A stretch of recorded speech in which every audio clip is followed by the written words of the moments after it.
Well, hello and welcome to Guns and Gear.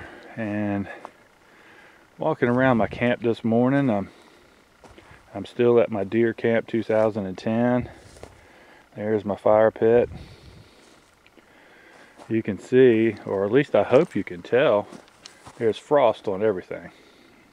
Got pretty cold last night. There's some of the garbage that's remains of them coming in and doing some logging around here. That used to be all a forest over there. Now it's a cutover. They really know how to make a mess when they want to. At any rate, I thought I'd talk to y'all this morning about axes and knives and the relationship of using them for making firewood. Okay? So let me see. I think I got that just about where I want it.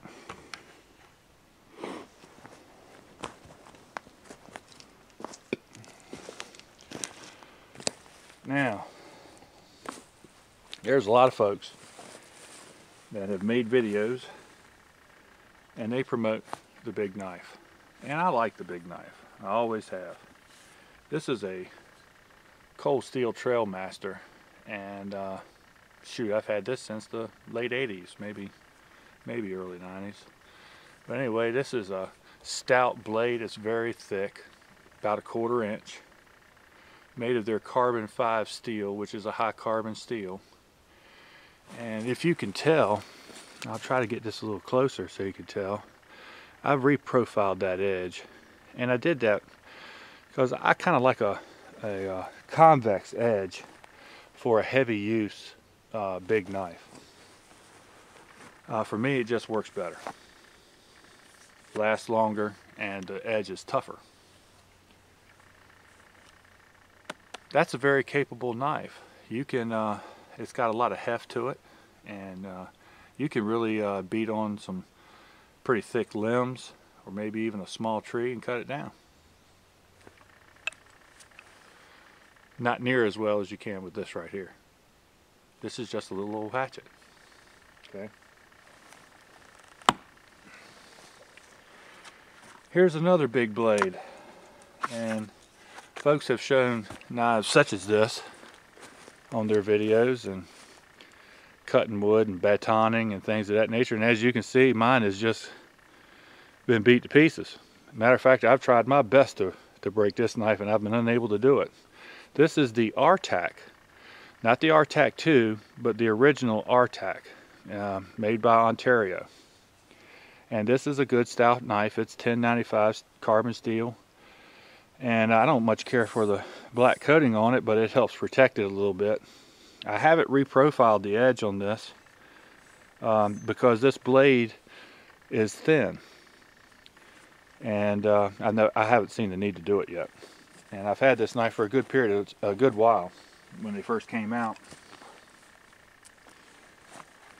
And this is a good chopping knife. It's got some heft to it. It's got good ergonomics about it. It feels good in the hand. I like the big handle. But once again, it can't come close to this right here. I don't know why, but a lot of folks here on YouTube, for whatever reason, are just against a good hatchet or a good axe. And if you're going to fix wood for fires, in my opinion, an axe is an extremely good tool. Another good tool is a saw, and this is a backpacking saw. This one here happens to be made from Wyoming saw. Okay, hope that shows up. But anyway, this is their longer version, and this is a very capable tool for cutting thick limbs or small trees, things of that nature. And this does one heck of a job. This is a good working tool. But to fell a tree, a standing deadwood that you would use for fires, nothing beats a good axe. Now the set that you see right here, let me get them both out. These unfortunately aren't made anymore. A set exactly like this was given to me when I was a small boy. This is a set that I bought from eBay recently, and I'm I'm just testing them out. I'm going to fix them up a little bit. Maybe put a new handle on this one. Looks like it's starting to get a little rotten there at the end there for my grandson. I want to make him a set of a little hatchet and a small axe, just like I had when I was a kid. But at any rate, that's why I took them out here, and I'm beating on them a little bit. The company that made them is Norland. Okay, hope that shows up. And like I said earlier, they're not in business anymore, but Norland was an American company that made a wide variety of axes, mostly designed around camping that I saw. They were like small boys' axe like that, or hatchets and things of that nature. This was considered a canoe axe.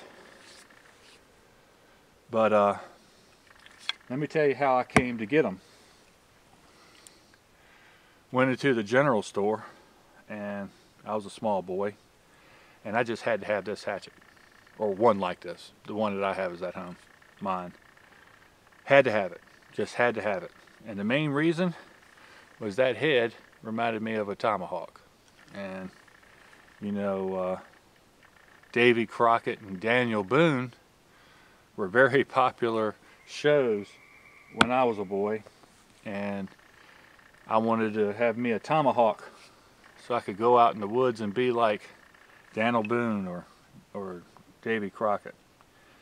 So one Christmas, my dad gave me this set, and he went through the safety of using a hatchet and how they're not toys, but he also bought a couple of extra handles when he bought it, because he knew I was going to end up throwing this thing like a hatchet, like a tomahawk, excuse me. At any rate, mine, which is at home, actually looks like it's in better shape than this one. I have beat on them things. I have made many a tent stake. I have pounded tent stakes. I have cut down small dead woods. I have processed a lot of wood for fires, and this has been a very good tool.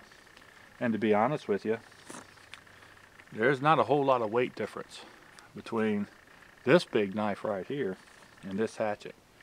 And in my opinion, this right here can do a lot for you. Now, felling a tree is easy. You know, you have a decent size hatchet or small axe, you can do it. Processing it, fixing it, getting it ready for a fire, that's something different. You want to cut it in lengths, you got to split some of it. Maybe you had to get to some dry wood that's inside. And that's where a saw really comes in handy. You know, I am not going to say that a saw isn't a good tool. A saw is an excellent tool. I'm not going to say that a big knife isn't a good tool.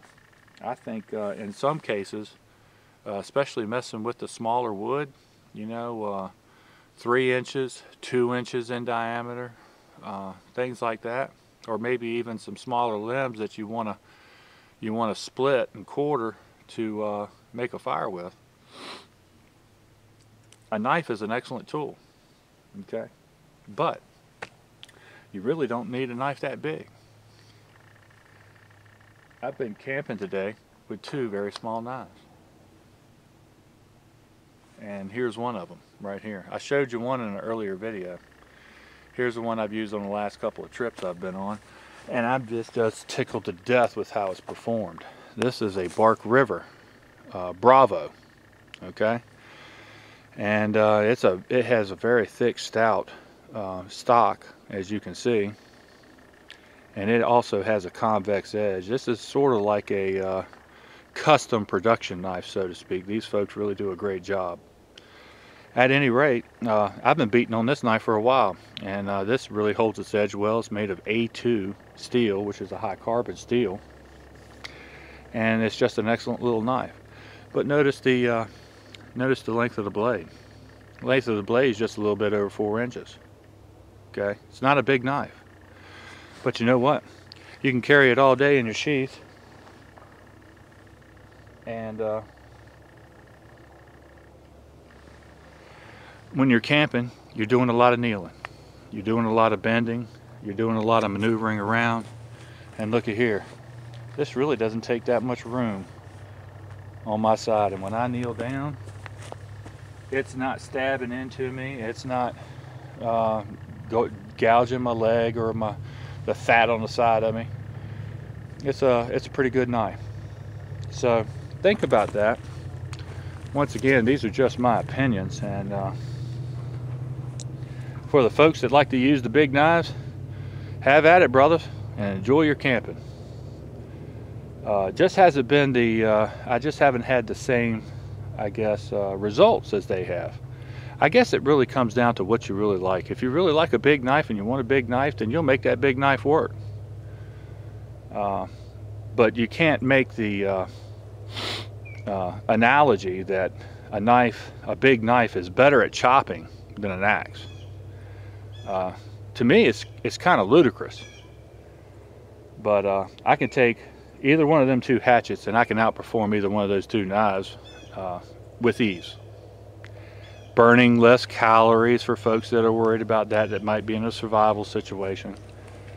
Now you got to know how to use an axe, and maybe that's the difference. I know one feller made a video, but he used, in my opinion, a piss poor axe, and that axe performed like a piss poor axe. So I've also seen him working on some small trees with a knife, and looked like to me that was a lot of work. And so I'm just sharing some of my opinions on a little bit of campcraft, shall we call it. That's really about all I got with that. So, you know, use what you want to use, but don't discount some objects that are very, very, very good tools because of what you may see from some other folks. Get out there and try them yourself. Now, I will say you need to get a good axe if you're going to use an axe, and you need to keep that rascal sharp. Okay. I've never had one of the composite handle axes like a Gerber or a Fiskars or stuff like that. And I've never had the all metal with the metal handle like an East Wing. All I've had is a set like that right there for my camping, and I have seen no reason to replace them. I've actually bought these two right here for my grandson, and hopefully they'll serve him as well as my hatchet and axes served me. Alright folks, well, I probably ended up talking a lot longer than I wanted to. So thank you for watching my videos, and remember, shoot straight on the range and in life. Thanks.